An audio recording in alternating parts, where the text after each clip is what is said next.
Distracted driving was the cause of 3,400 people's deaths in 2016. Over 10,000 Americans per year are killed by drunk drivers, 1,000 of which are children. All doctors to the ER. In 2016, more than 1 million drivers were arrested for driving under the influence of alcohol or narcotics. Over 50,000 people are arrested yearly in Michigan for drunk driving. More than 1/4 of all traffic-related deaths are the direct cause of alcohol impairment. DUIs can result in not getting jobs down the road.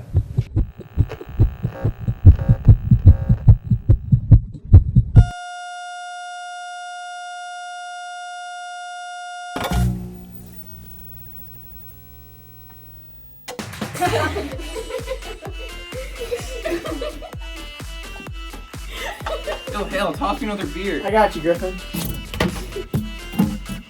Cheers! Cheers!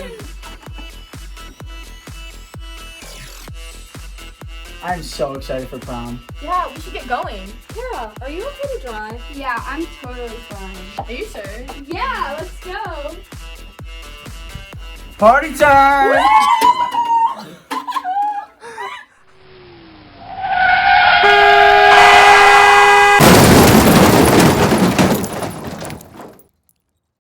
Conversation recorded on April 23rd, 2021 at 9:01. White Lake 911, where's your emergency? Hi, I'm outside Lakeland High School on Bogey Lake. There's been an accident. Okay, is anybody hurt? Hello? Is anybody hurt? Yes, yeah, I think my friend's dead. She's on the hood of the car. Okay, how old's your friend? 18, I think, maybe 17. 18, was she the driver? No, she's the passenger. Okay, but she's on the hood of the car? Yes. Okay, is anybody else hurt? Well, it appears everyone's, the 3 people in the back, I think they're breathing, but there's 2 more on the ground. There were 2 cars. Are they stuck in the car, or can they get out? I don't think they can get out. They're not moving. Okay. Oh my God. Oh my God. Okay, is anybody talking or saying anything? No, they're just groaning. Okay. All right, I'm getting help on the way to you, okay? Is anybody still in the roadway, or is everyone off the roadway? They're off the road. Okay. All right, I'm getting the police and fire department on the way. Thank you. You're welcome. We will. Bye.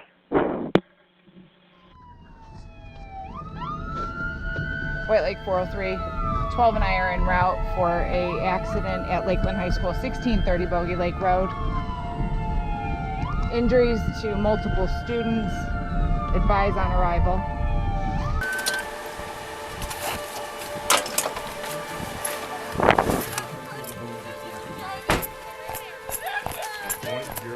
Come here. All right. What happened? We were going from a prom after party, and we were following them, and that car swerved, and at the I don't know, I think they were drinking, but she said that she was crying. How much did you say you had to drink? It was prom. Okay. So this car was swerving? Yes, this car hit them. They were just coming behind them. Okay, so this vehicle crossed over this? Yes, they came over the center line. Did you see what happened? Come here.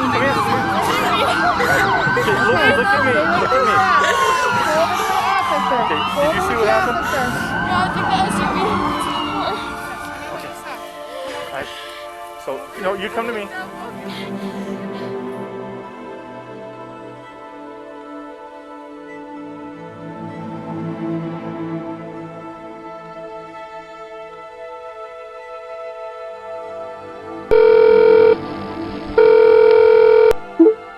Hi, Mom.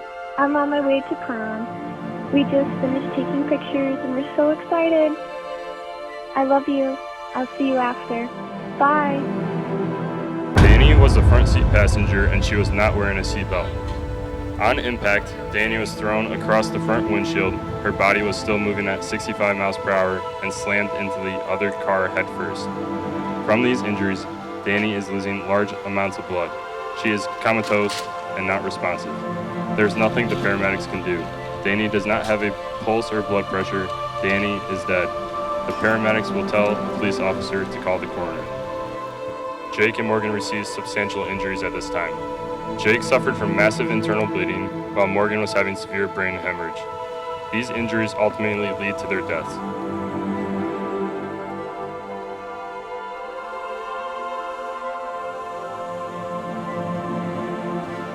As the car impacted the other car, Avery's body folded over like a clasp knife, and the seatbelt across her abdomen has caused a liver tear. Avery remains conscious during all of this, and with each gasp for breath, she feels the pain as the broken bones grate against each other. She is semi-conscious, but has a sense of what is going on around her.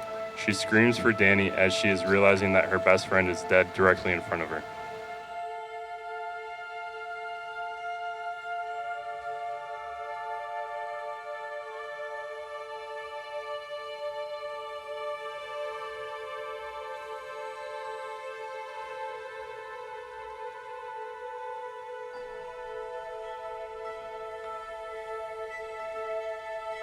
Hal was riding in the backseat with Avery.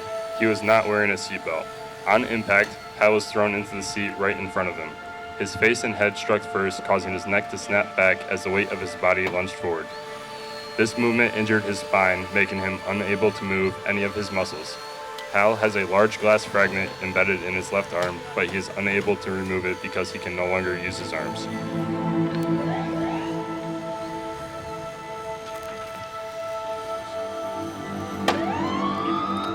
When EMTs assess Hal, they recognize that he has a serious neck injury. Extreme care is used in removing him from the car so as not to cause any further injury. During this process, Hal is awake, and although unable to move, he can still feel a great deal of pain and pressure. Hal will be taken by ground ambulance to the nearest trauma center. Hal will no longer spend his time playing sports or doing other physical activities. He'll spend the rest of his life in a wheelchair. Hal will also spend years in psychological counseling trying to recover from the death of his friend Danny.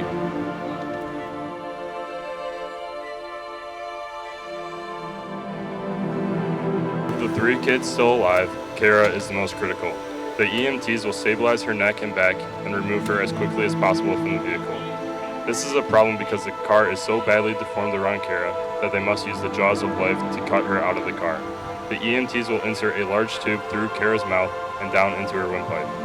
Through her tube, the ambulance crew will assist her breathing and administer extra oxygen. 2 large IVs will be placed into her arms, and the EMTs will begin giving her blood. The EMTs will splint her right femur with anti-shock trousers. She will then be taken by the ambulance to the trauma center.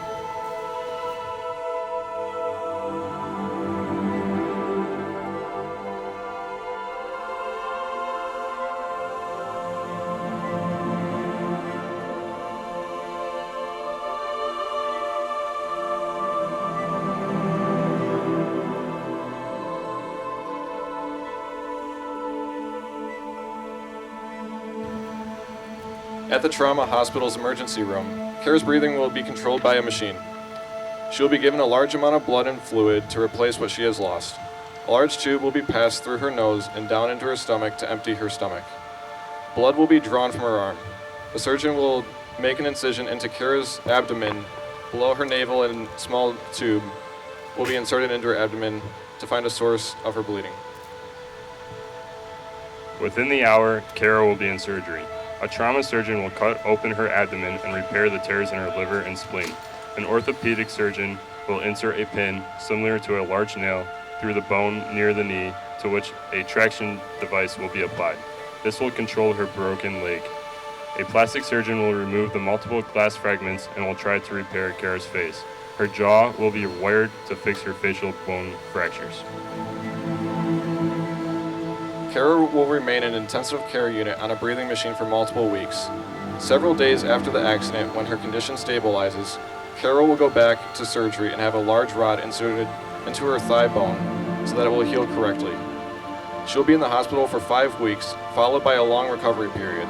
About 18 months later, Kara will return to surgery to have the rod in her thigh removed, as well as her facial scars revised. The most devastating long-term effects will come from her traumatic head injury. She'll have a hard time remembering most of her friends. She'll have to work hard to relearn basic skills such as reading and writing. Her plans for the future are put permanently on hold. So they're going to be going to the hospital. A lot of serious injuries. I mean, I'm not a doctor, so I can't tell you, how bad they are. Because Kara was driving the car while she was drunk, she must now face criminal charges for the death of fellow students, Jake and Morgan, and her friend Danny. She is facing up to 30 years in prison.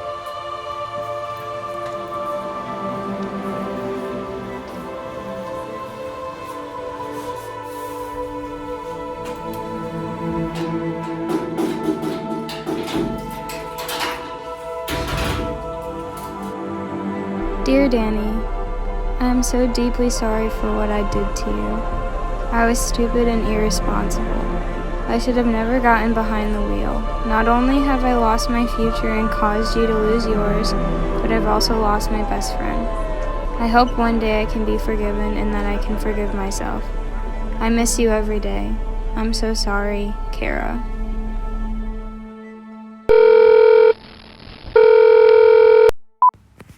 Hey Mom, hey Dad.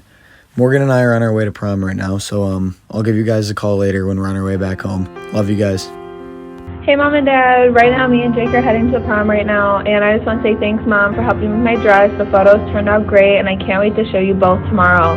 I love you guys. Thanks for everything. Still got your number in my phone, and even though you don't know or listen, I still call and wait till the tone, just to hear you say leave a message. Since you've been gone, I've had to find different ways to grieve. There's days that I don't even want it on my mind, but tonight I'm weak. Jake, wow, I can't believe it. It all happened way too fast. You and Morgan were two of my best friends, and I don't know what to think. We were with you guys moments before the accident, and we're laughing and having a good time. The past 4 years were the best of my life, and we made some memories that I will remember forever. The ones I will remember the most are going to the MSU football game, spring break in Clearwater, and just hanging out at someone's house. I never thought that it would be the last time talking to you guys that night, and I wish that we had more time together. We could be golfing right now, talking about all the fun we were going to have up at State this fall. You are a great person and someone that always tries to find the solution to a problem. You will be missed and will forever be one of my brothers. Matt. Dear Morgan, why'd you have to go so soon? I wish I had answers, and I wish I'd never let you and Jake get into that car. You are my best friend, and I wouldn't trade you for the world. I'll miss our sleepovers and all the amazing memories we've had, such as camping at Grand Haven, driving around blasting our songs, or wearing a black rock in our sweats. I wish it didn't have to end like this, as we had so much to look forward to. We're supposed to go to Higgins Lake this summer and be rivals next year in college. And now, I don't know how I'll be able to do anything without thinking of you. You touched so many people's lives, as you would always go out of your way to do the right thing and help anyone. You are selfless, passionate, what we'd always joke about, a parent pleaser. I wish there were more people in this world with your heart. Morgan, you will be missed, as your presence can never be forgotten or replaced. And you will always be my best friend. Sincerely, Nikki. Ones with you and laugh and cry a little while reminiscing by myself. I can't help that all I think about is that you were taken way too soon. It ain't the same here without you. I gotta say, missing you comes in waves, and tonight I'm drowning. Yeah, tonight I'm drowning.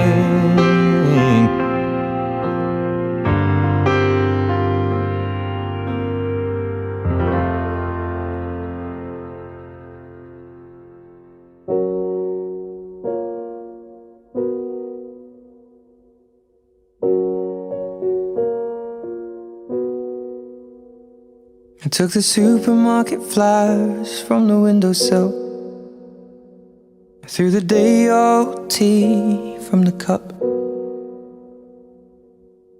packed up the photo album Matthew had made, memories of a life that's been loved.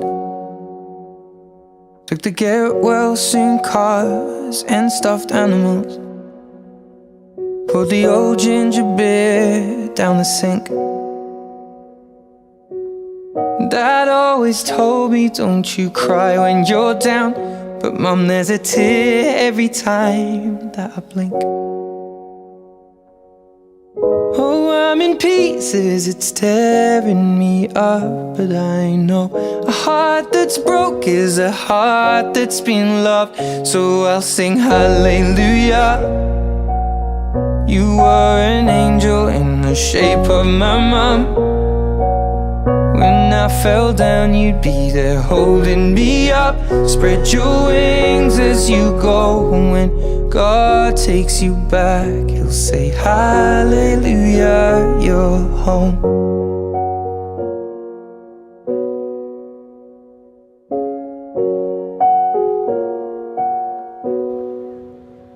I fluffed the pillows, made the bed, stacked the chairs up, folded your nightgowns neatly in a case.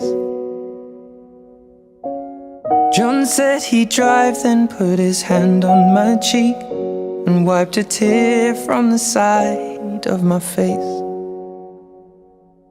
And I hope that I see the world as you did, 'cause I know a life with love is a life that's been lived. So I'll sing hallelujah.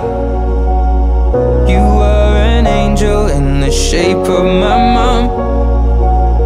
When I fell down, you'd be there holding me up.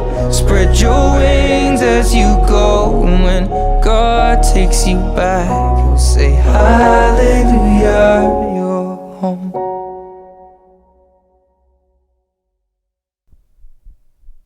Hi, my name is Danny, and I played the role of the girl who died in the hood of the car in the presentation that you just watched. This presentation was designed to show you the consequences of drinking and driving.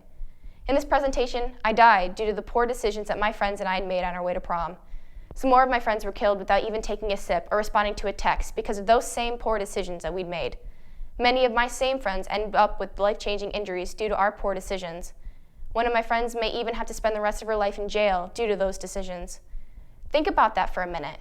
My friends and I could be you and your friends. Look, I know that you're sitting there right now thinking, it's just a video, no one really died. But hundreds of teens just like you and me die every year due to these same types of poor decisions. This is a real thing, and this can happen to you if you make some of the same decisions. All of these deaths and injuries can be prevented as long as you make the smart choice to not drink and drive and not drive distracted. So please, don't drink and drive, don't text and drive. Be safe this prom and graduation season, and in the rest of your lives. Saying goodbye to a friend like a person sitting next to you right now could be one of the hardest things you'll ever have to go through. Thank you for watching.